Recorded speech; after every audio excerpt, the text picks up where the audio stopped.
కుళ్ళును కుతంత్రాల్ని కుహన రాజకీయాల్ని కాసేపు పక్కన పెట్టి ఇవాళ మనం నీళ్ల గురించి మాట్లాడుకుందాం. నీళ్ల మీద రాస్తున్న కొన్ని నిజాల గురించి మాట్లాడుకుందాం. ఇవాళ మన బతుకులో భాగమైపోయిన నీటి వనరు రేపు మనకు కాకుండా పోతుందన్న భయం గురించి చర్చించుకుందాం. ఉన్న నీటిని సరిగ్గా వాడుకోవడం తెలియని మన చేతకానితనాన్ని, నీళ్లను విషంగా మార్చుకుని అదే పనిగా తాగేస్తున్న మన అమాయకత్వాన్ని గురించి తెలుసుకుందాం. లెట్ us look into నీళ్లు నిజాలు.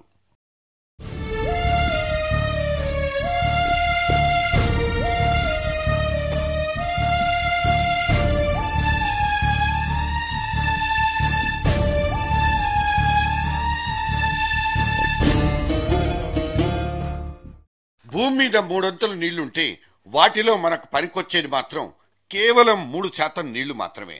ఆ 2% మంచు పర్వతాల రూపంలో గడ్డకట్టుకుపోయింది. ఇక ప్రపంచంలోని 600 కోట్ల మంది జనాభా బతికి బట్టకట్టడానికి ఆ మిగిలిన 1% నీళ్లే దిక్కు. మొన్న సత్యమేవ జయతే అంటూ ఆమిర్ ఖాన్ డప్పేసి చెప్పిన ఈ నిజాలన్నీ మనం చిన్నప్పుడు చదువుకున్న 6వ తరగతి సోషల్ టెక్స్ట్ బుక్ లో కూడా కనిపిస్తాయి. కాకపోతే మన జీవితాలకు అత్యంత నిత్యావసర వస్తువైన ఈ నీళ్ల లోతులకెళ్లి మనం ఎప్పుడైనా ఆలోచించామా అన్నదే ఇక్కడి ప్రశ్న.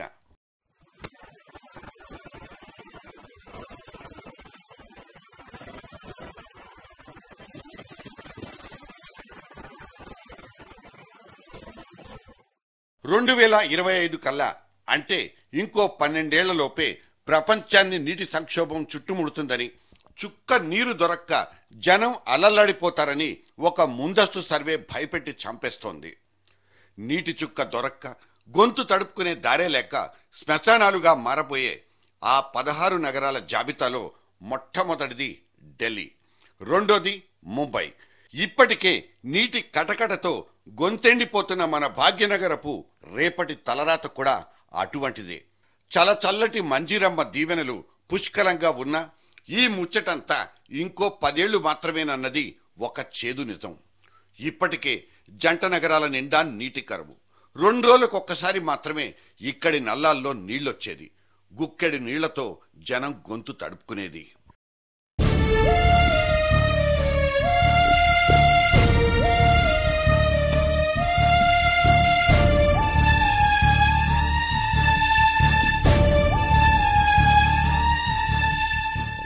పట్టణాలు వృద్ధి చెంది మనిషి తలసరి ఆదాయం విపరీతంగా పెరిగిపోయి ఎంతకైనా సరే కొనుక్కు తాగుతామంటూ నీళ్ల కోసం చెక్ బుక్ చేతబట్టుకుని బజార్న పడినా అప్పుడు ఫలితం ఉండబోదు.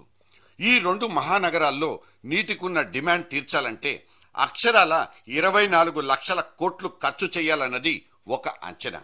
సో ఇప్పుడు తేలిగ్గా వలకబోసుకుంటున్న మనం రేపటి రోజున ఇదే నీళ్ల కోసం ఎన్నెన్ని చావులు చావాలో లెక్కే లేదన్నమాట.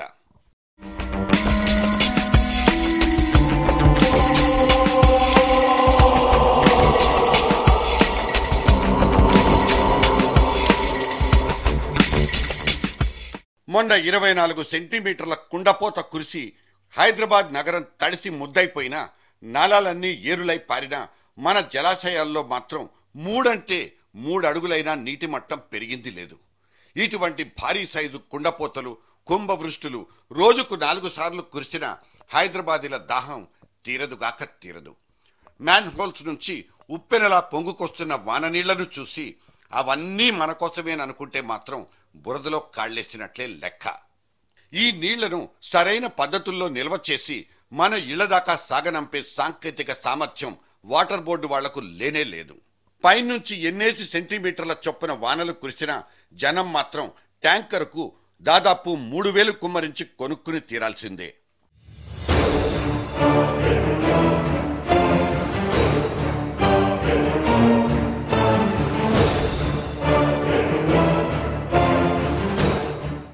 ఒకప్పుడు సామ్రాజ్య విస్తరణ కోసం జరిగిన దండయాత్రలు, కురుక్షేత్రపు సీన్లు రేపటి రోజు గుక్కెడు నీళ్ల కోసం జరిగిన ఆశ్చర్యం లేదు.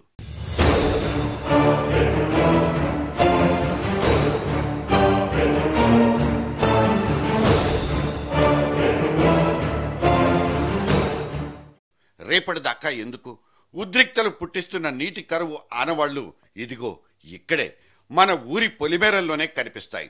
2 గ్రామాల మధ్య నుంచి వెళ్లే పంట కాల్వ కోసం బడిసెలతో కొట్టుకున్న మొన్నటి విజయనగరం జిల్లా దృశ్యాలే రేపటి నీటి యుద్ధాలకు చిన్న శాంపిళ్లు. పోలీస్ కేసులు, కోర్టు తీర్పులు కూడా బేఖాతరైపోయి పంట చేలను తడిపే నీటి చుక్కల కోసం రక్తపు టేర్లు పారించడానికైనా సిద్ధమంటున్న వీళ్ల ఆవేశాలకు ఈ రాళ్ల వానలే ఆనవాళ్లు.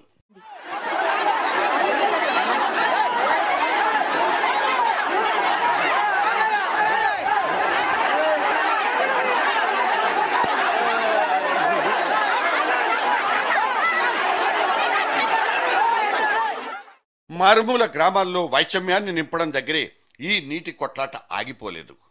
అంతర్రాష్ట్ర నదీ జలాల వివాదాలంటూ రాష్ట్రాలే కోర్టు గుమ్మాలెక్కి వాదులాడుకుంటున్న దృశ్యాలు కనిపిస్తూనే ఉన్నాయి. కృష్ణా జలాల కోసం కర్ణాటకతోనూ, గోదారమ్మ కోసం మహారాష్ట్రతోనూ జగడవేసుకుంటున్న మన రాష్ట్ర సర్కార్లకు పోలవరం విషయంలో ఇటు పక్కనున్న ఒడిశాతోనూ గొడవ తప్పడం లేదు. సాగునీరా తాగునీరా అంటూ తిట్టుకు చావడం ఇంకో తరహా రగడ. మన రాష్ట్రం లోపలే పొడచూపే ప్రాంతీయ వైషమ్యాలు ఇంకోవైపు.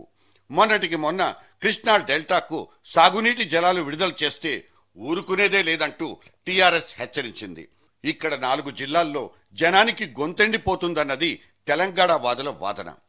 శ్రీశైలం నుంచి ఆ హైకోర్టు చెప్పినట్లు 510కి తగ్గకుండా నాగార్జున సాగర్ కుదిరి, ఆ శ్రీశైలం నుంచి వచ్చేవి 510కి పైన కృష్ణా డెల్టా కుదిరి కొంత రక్షించడానికి ప్రస్తుతం అవకాశం. సాగర జలాలు రాకపోతే వర్షాల వల్ల నార్మల్లే బతుకుతాయి. బోర్లు మహా ఉంటే 1,00,000-1,50,000 ఎకరాలకు ఉంటాయి. అంతకు తప్ప 13 లక్షల ఎకరాల్లో 10 లక్షల ఎకరాల పైన ఖరీఫ్ పంటకి నష్టం ఏర్పడుతుంది. ఇప్పుడు శ్రీశైలం నుంచి ఏదైతే నీళ్లు విడుదల చేస్తా ఉన్నారో మరి ఖచ్చితంగా నాగార్జున సాగర్లోనే నీళ్లు నిల్వ చేయాలని, ఆ నీళ్లను ఖచ్చితంగా తెలంగాణ రైతాంగానికి, ముఖ్యంగా ఫ్లోరైడ్ పీడిత ప్రాంతాలకు మొన్న వారం రోజులుగా నీళ్లు కూడా రావడం లేదు, రక్షిత మంచినీరు కూడా రావడం లేదు. కృష్ణా జలాలు ఫ్లోరైడ్ పీడిత గ్రామాలకు ఇవ్వకుండా కిందికి నారుమల్లకు ఇవ్వడం అనేది దుర్మార్గమైన విధానం. ఇక్కడ ఫ్లోరోసిస్ బాధితులంతా కూడా వేల సంఖ్యలో, లక్షల సంఖ్యలో ఉన్న వాళ్లకు నీళ్లు ఇవ్వకుండా, మంచినీరు కూడా ఇవ్వకుండా కిందికి సాగునీరు ఇవ్వడం అనే విధానాన్ని మేము వ్యతిరేకిస్తా ఉన్నాం. కార్యకర్తల్ని వెంటేసుకుని సాగర్ దగ్గర యుద్ధానికే దిగింది టీఆర్ఎస్. గులాబీ జెండాల్ని చూసి జడుచుకుంటున్న ఇరిగేషన్ అధికారులు సాగర్ గేట్లను అలా తెరిచి ఇలా మూసేశారు. నీటి పంపకాల విషయంలో మనుషులకు మధ్య ఇప్పటినుంచే వైరుధ్యాలు కనిపిస్తున్న నేపథ్యంలో రేపటి రోజున నీటి చుక్కలే కనిపించని కరువు కాటకాల సమయంలో రక్తపు టేర్లు పారవన్న గ్యారంటీ కూడా ఏవీ లేదు. నదుల సంధానం ఒక్కటే వీటన్నింటికీ శాశ్వత సమాధానమన్న వాదన ఉంది. కాకపోతే 19వ శతాబ్దంలో సర్ ఆర్థర్ కాటన్ ప్రతిపాదించిన ఈ నదుల అనుసంధాన ప్రక్రియ ఇన్ని ప్రభుత్వాలు మారినా, ఇన్నిన్ని బడ్జెట్లు ప్రవేశపెట్టుకున్నా ఇవాటికి కూడా సదరు ఆలోచన, కార్యాచరణ దాకా రాలేకపోయింది. మన భారత భూభాగం మీద 69,000 శతకోటి ఘనపుటడుగుల నీటి జాడలున్నా మధ్యలో మనకు మనం గీసుకున్న బార్డర్ల కారణంగా వీటిలో కేవలం 13% నీళ్లు మాత్రమే వాడుకోగలుగుతున్నాం. మిగతా నీళ్లు సముద్రంలోకి వదిలేసుకుంటున్నాం. నదుల అనుసంధానానికి 5.5 లక్షల కోట్లు ఖర్చు పెట్టాలన్నది 2002 నాటి అంచనా. అప్పట్లో డబ్బులు లేవని ఆగిపోయిన ప్రభుత్వాలు ఇప్పటిదాకా ఏదో ఒక సాకు చూపి పక్కకు తప్పుకుంటూనే ఉన్నాయి.